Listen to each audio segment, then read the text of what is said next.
다 함께 사도신경으로 우리의 신앙을 고백하겠습니다. 나는 전능하신 아버지 하나님 천지의 창조주를 믿습니다. 나는 그의 유일하신 아들 우리 주 예수 그리스도를 믿습니다. 그는 성령으로 잉태되어 동정녀 마리아에게서 나시고 본디오 빌라도에게 고난을 받아 십자가에 못 박혀 죽으시고 장사된 지 사흘 만에 죽은 자 가운데서 다시 살아나셨으며 하늘에 오르시어 전능하신 아버지 하나님 우편에 앉아 계시다가 거기로부터 살아있는 자와 죽은 자를 심판하러 오십니다. 나는 성령을 믿으며 거룩한 공교회와 성도의 교제와 죄를 용서받는 것과 몸의 부활과 영생을 믿습니다. 아멘. 찬송가 563장 함께 찬양하겠습니다. 563장 함께 찬양하겠습니다. 예수 사랑하심을 성경에서 배웠네. 우리들은 약하나 예수 권세 많도다. 날 사랑하심 날 사랑하심 날 사랑하심 성경에 쓰였네. 나를 사랑하시고 나의 죄를 다 씻어 하늘 문을 여시고 들어가게 하시네. 날 사랑하심 날 사랑하심 날 사랑하심 성경에 쓰였네. 내가 연약할수록 더욱 귀히 여기사 높은 보좌 위에서 낮은 나를 보시네. 날 사랑하심 날 사랑하심 날 사랑하심 성경에 쓰였네. 세상 사는 동안에 나와 함께 하시고 세상 떠나가는 날 천국 가게 하소서. 날 사랑하심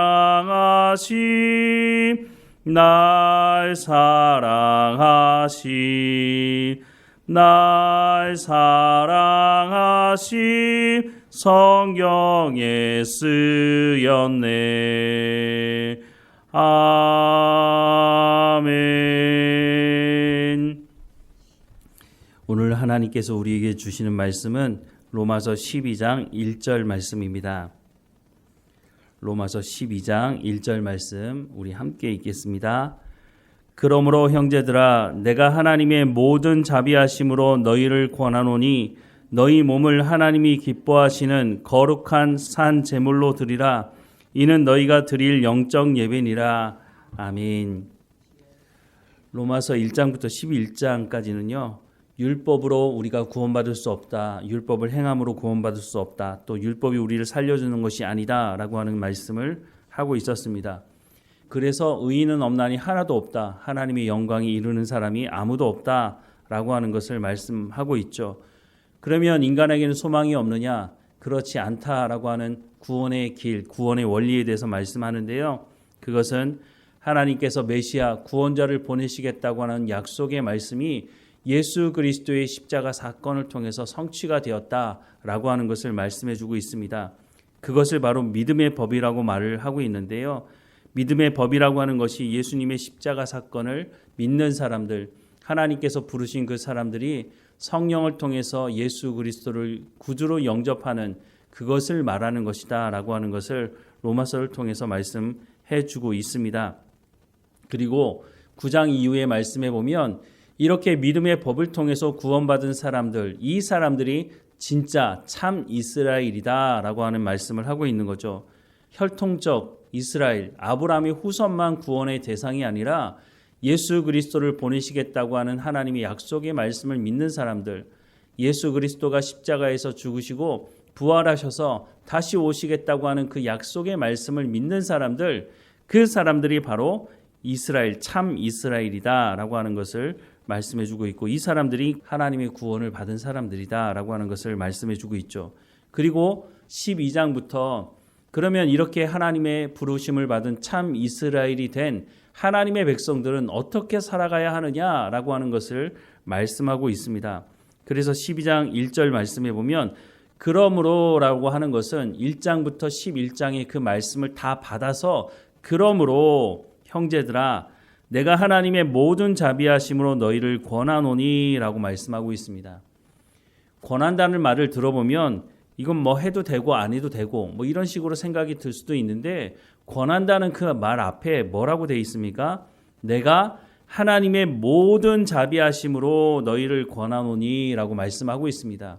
이 말은 권하고 있기는 하지만 반드시 이루어져야 한다라고 하는 것을 말씀하고 있죠. 그러면 명령한다 이렇게 말하면 될 텐데 왜 권한다고 말을 할까요? 이 말씀은 강제적으로 이루어질 수 없기 때문에 권한다라고 하는 것을 알 수 있는데요. 이 말씀은 사실은 창세기 3장을 통해서 알 수 있는 말씀입니다. 창세기 3장에 보면 아담과 하와가 선악을 알게 하는 나무 열매를 먹게 되는 그 사건을 기록하고 있는데요. 앞서서 창세기 1장에 보면 하나님께서 사람을 창조하실 때 하나님의 형상대로 사람을 창조하셨다라고 말씀하고 있죠. 하나님이 사람을 하나님의 형상대로 창조하셨다는 그 말씀은 사람 안에 하나님과 친밀한 인격적인 교제를 할 수 있도록 하나님의 성품을 담아두셨다라고 하는 것을 말씀하고 있는 것입니다. 하나님과 사람이 친밀한 인격적인 교제가 가능하다고 되어 있는데, 사실 이것이 가능하게 되기 위해서는 하나님께서 하나님의 형상대로 창조하셨다는 것도 중요하지만 더 중요한 것은 사람이 하나님과 인격적인 친밀한 교제를 하기 위해서 자원함으로 하나님을 사랑해야 한다는 것이 전제되어 있어야 한다는 것입니다. 그런데 하나님은 창조주시고 사람은 피조물 아닙니까? 하나님이 명령하시는 것을 사람은 듣고 순종해야 되는 관계에 있습니다. 그러다 보면 하나님께서 말씀하시는 그 모든 말씀이 위압적으로 강압적으로 느껴질 수도 있을 것입니다. 그런 관계 속에서는 하나님과 친밀한 인격적인 교제를 할 수가 없는 것이죠. 그래서 하나님께서 에덴 동산 중앙에 선악을 알게 하는 나무를 두시게 된 겁니다. 이 선악을 알게 하는 나무 열매를 먹으면 반드시 죽게 될 것이다 라고 하나님께서 말씀을 하고 있는 것은 너 이거 먹으면 죽으니까 너 골탕 좀 먹어봐라, 이렇게 하나님 하신 말씀이 아니라 자원함으로 하나님을 사랑하기 위해서 그것을 거부해야 하는 것을 말씀해주고 있는 것이죠.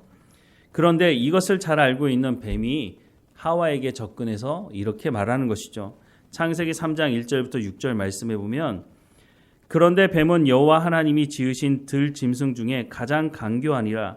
뱀이 여자에게 물어 이르되 하나님이 참으로 너희에게 동산 모든 나무의 열매를 먹지 말라 하시더냐.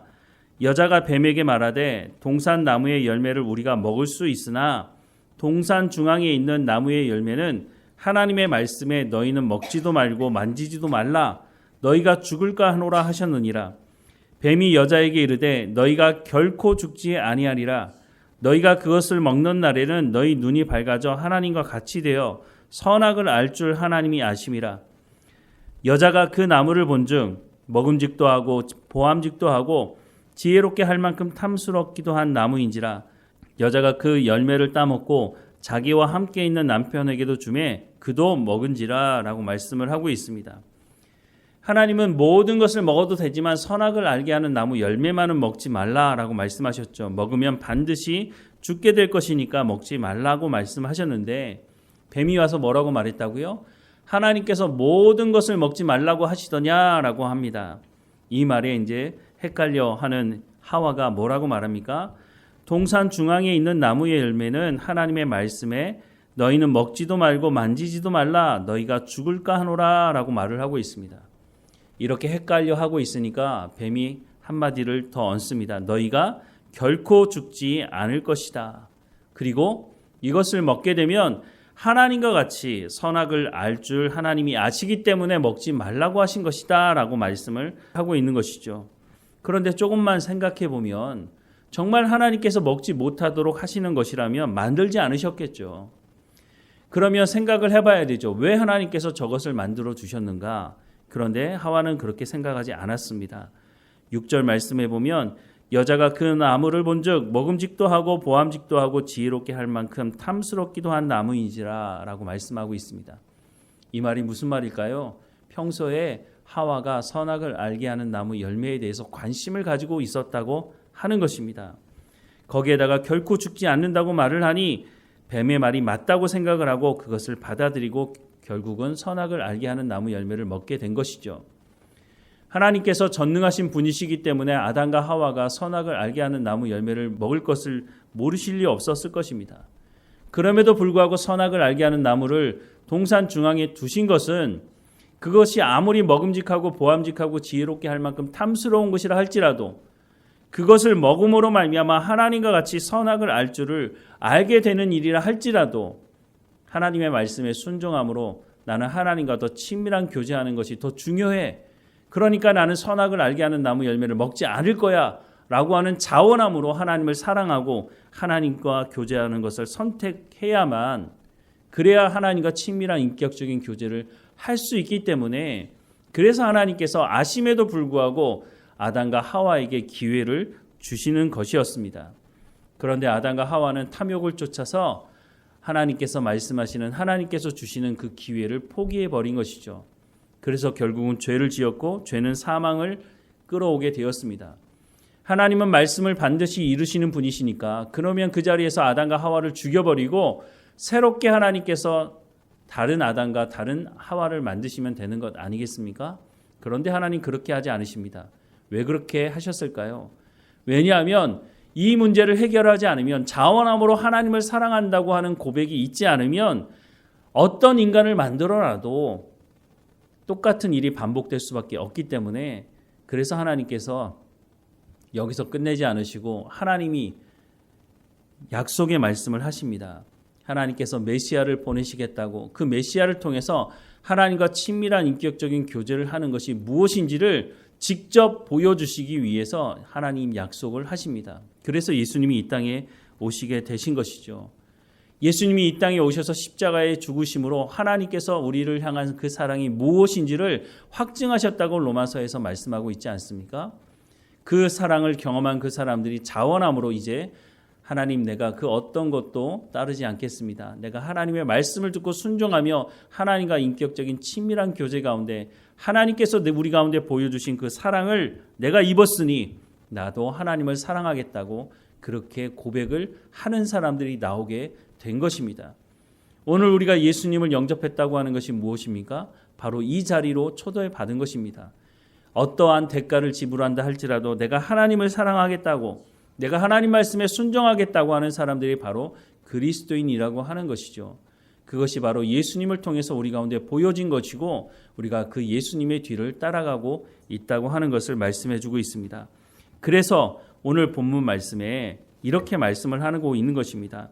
그러므로 형제들아 내가 하나님의 모든 자비하심으로 너희를 권하노니 라고 말씀을 하고 있는 것이죠.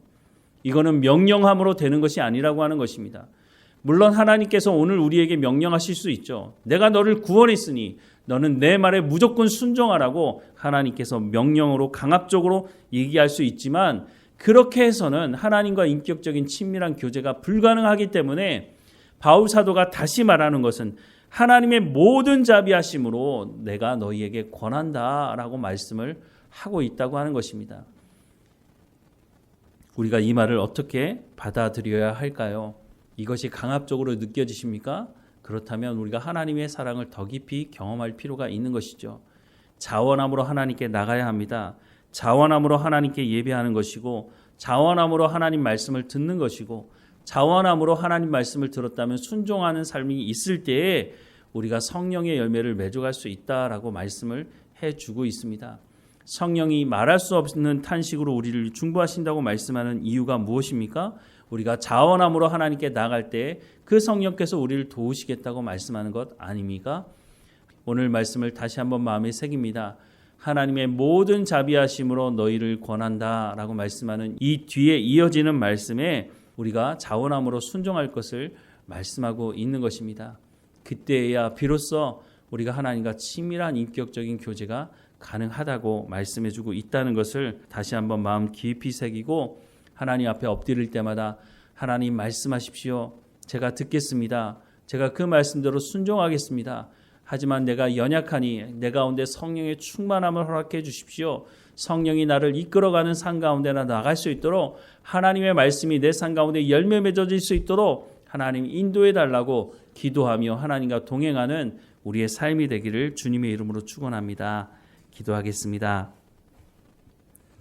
사랑하는 하나님, 우리 가운데 메시아 예수 그리스도를 보내시고 하나님이 우리를 사랑하시는 그 사랑이 무엇인지를 보여주셔서 감사합니다. 우리가 그 사랑을 경험하고 이제 하나님의 말씀대로 순종하는 삶으로 나가기 원합니다.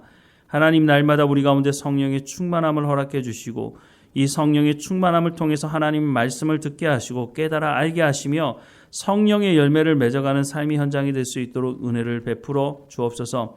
하나님과 친밀한 인격적인 교제 가운데 나가는 이 하루가 될 수 있도록 인도해 주옵소서. 하나님의 말씀대로 순종함으로 또한 우리가 예수 그리스도의 복음을 증거하는 증인으로서의 삶을 살아갈 수 있도록 인도해 주옵소서. 오늘 어느 곳에 있든지 하나님과 동행하게 하시고 하나님을 통해 드러나는 그 영광이 사람들에게 비치게 하시고 그 사람들이 하나님께 영광을 돌릴 수 있도록 우리의 삶을 주관하시고 인도해 주옵소서. 우리 몸의 연약함도 하나님께 고백합니다. 불쌍히 여겨주시고 강건하여지게 하여 주옵소서. 오늘도 우리와 함께 하시는 하나님께 감사드리고 예수 그리스도의 이름으로 기도드립니다. 아멘.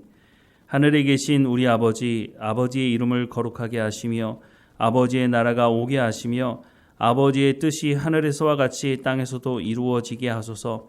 오늘 우리에게 일용할 양식을 주시고 우리가 우리에게 잘못한 사람을 용서하여 준 것 같이 우리 죄를 용서하여 주시고 우리를 시험에 빠지지 않게 하시고 악에서 구하소서. 나라와 권능과 영광이 영원히 아버지의 것입니다. 아멘.